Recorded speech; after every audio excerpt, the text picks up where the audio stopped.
Thank you and welcome to the show. I'm your host, Jon Blok, and we've got an amazing guest for you today.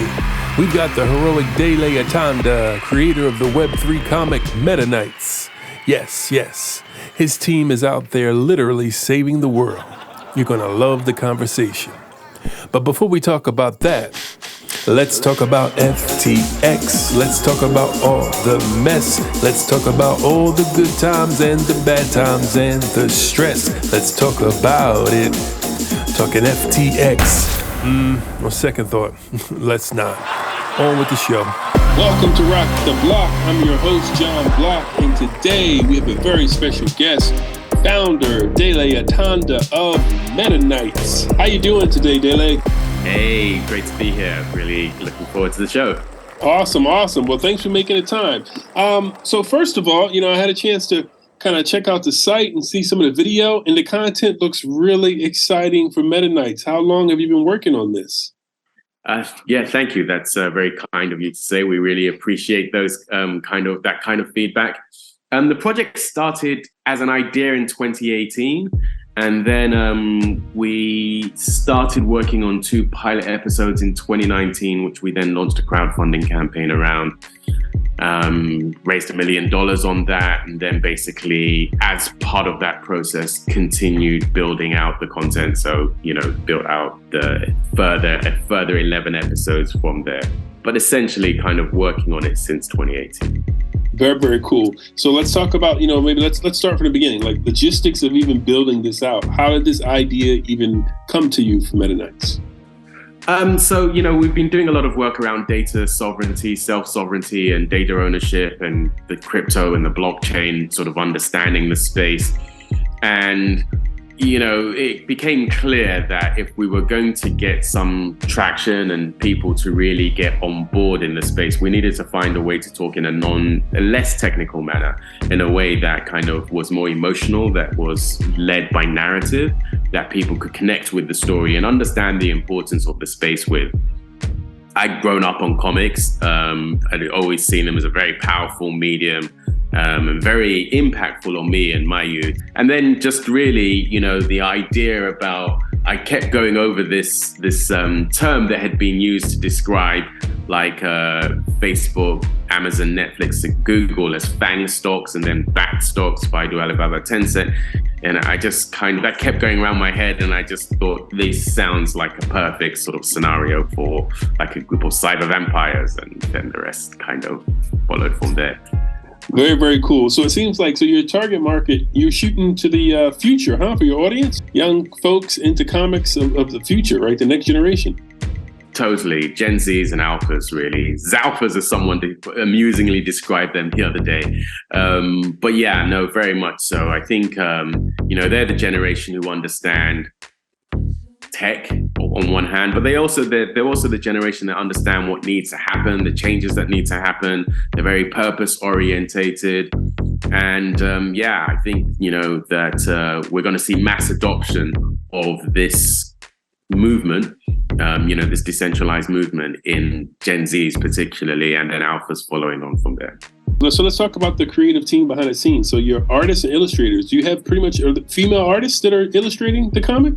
It's kind of become a little bit of a collective. So we have a comic production company that we work with called Comic Republic out of Nigeria. And most of the artists there, well, it's a mixture of male and female. It leans a little bit more heavily on the male side.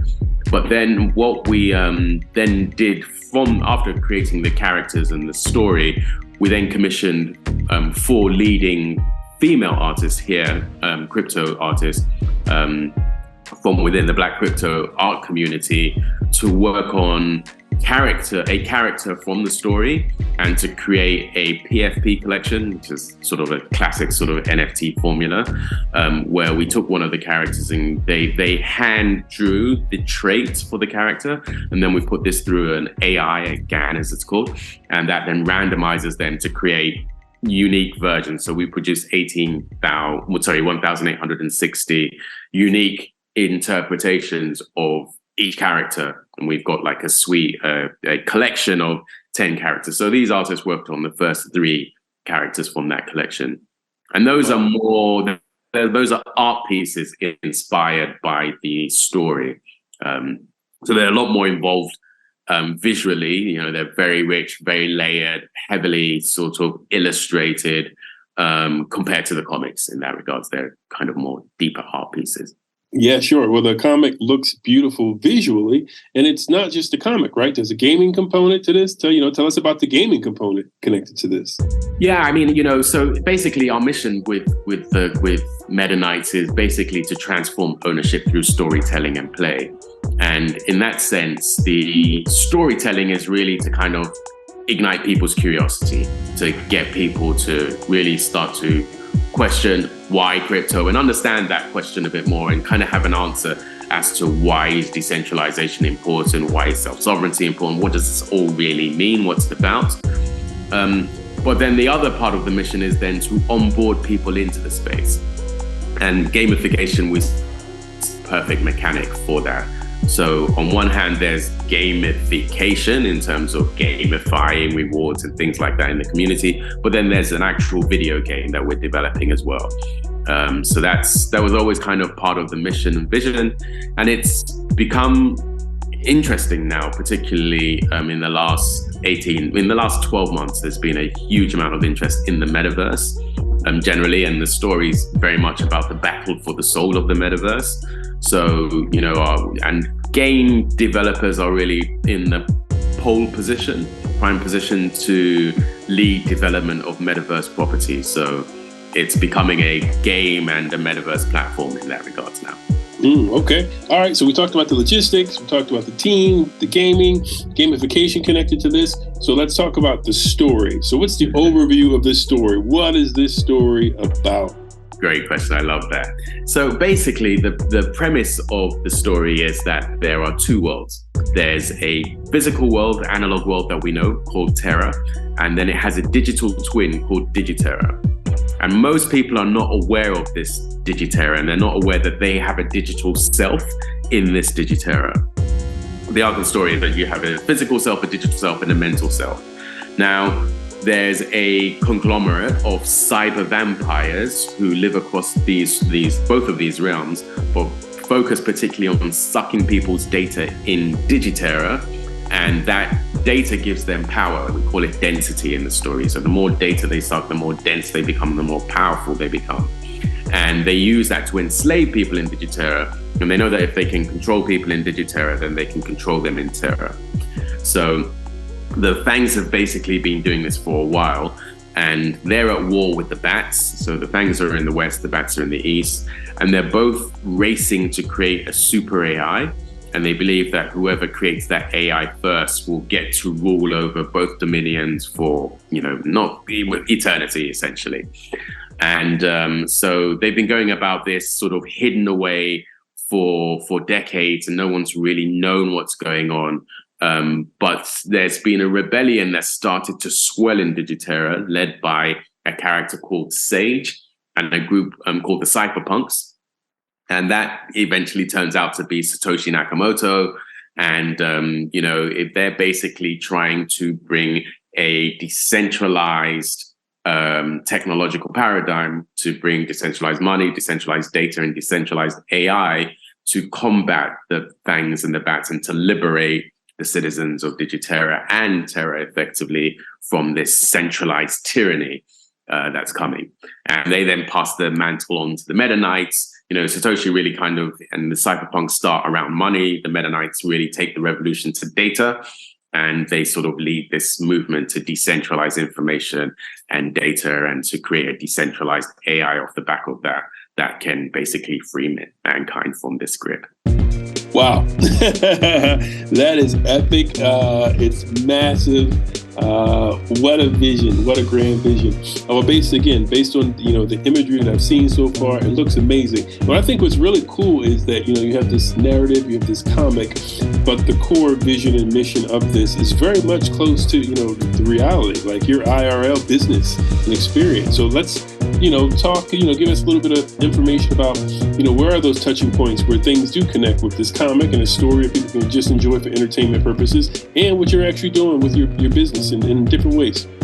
Yeah, that's a great question. So, essentially, it's kind of becoming a little bit funny in a way, because the concept is really that the MetaKnyts bring a lot of tech from the future to the present.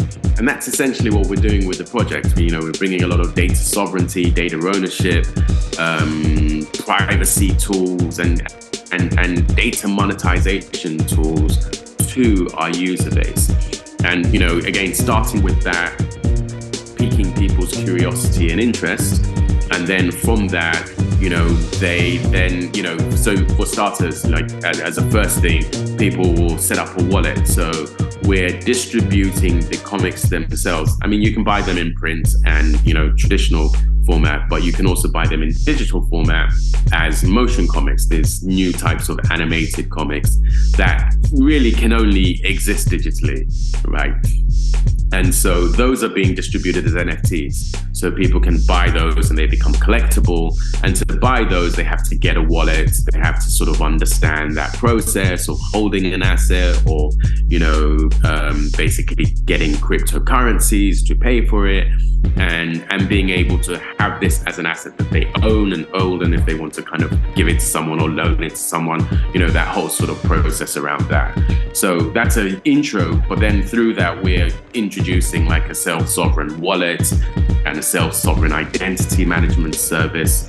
And then, the thing that we're really excited that we'll be doing as part of our roadmap is then introducing a way for people to be able to monetize data and to kind of get value from their data themselves. So, there's a lot, like in the gamification side of it, we'll be kind of giving people a way of doing a bit of a check to see what's their digital health look like, what's their digital state, their meta self, what does that look like, and effectively start to take more ownership and control of their digital footprint and their digital selves effectively in that regards. Mm-hmm. What I really like is that, at the core, it seems that what you're doing there is the core mission, right? And then that's being manifested in many different ways, which keeps it fun, which keeps it lively, which, business and entertainment, all those things mixed in. This is really exciting. So, tell us, Dele, with all of this going on, and I kind of see, maybe the answer is in the comic for those that dive in and read it, but what's your vision of the future? Where are we headed? I mean, there is a lot in the comic, and the comic is an epic saga that goes, there's about 9 seasons of it in my head. And quite frankly, there's always a battle between me and the writing team where I want to put more into each season. And they're like, no, it's too much. We have to push stuff on. So I don't know, it could end up being 15 seasons or so.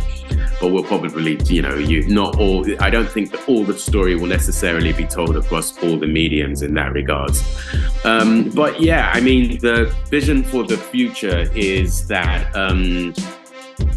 it's basically around about decentralization and self-sovereignty on one hand, and it's also about our relationship with AI, and how do we build up this healthy relationship, and without giving too much away, the big arc of the story that's around how we are able to use AI to amplify human intelligence rather than to this idea of creating artificial intelligence.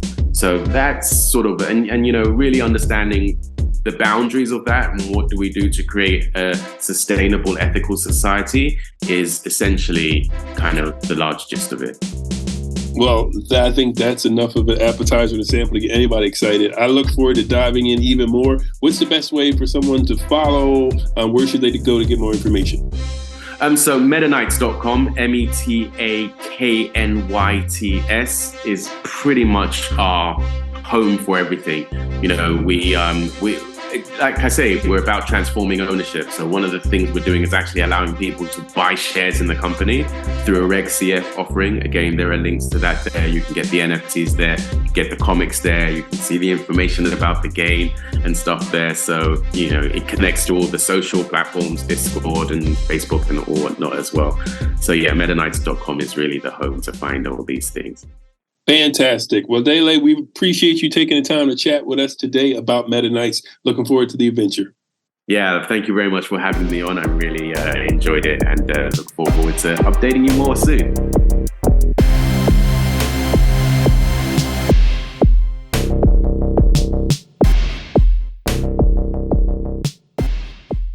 Lowkey Giant.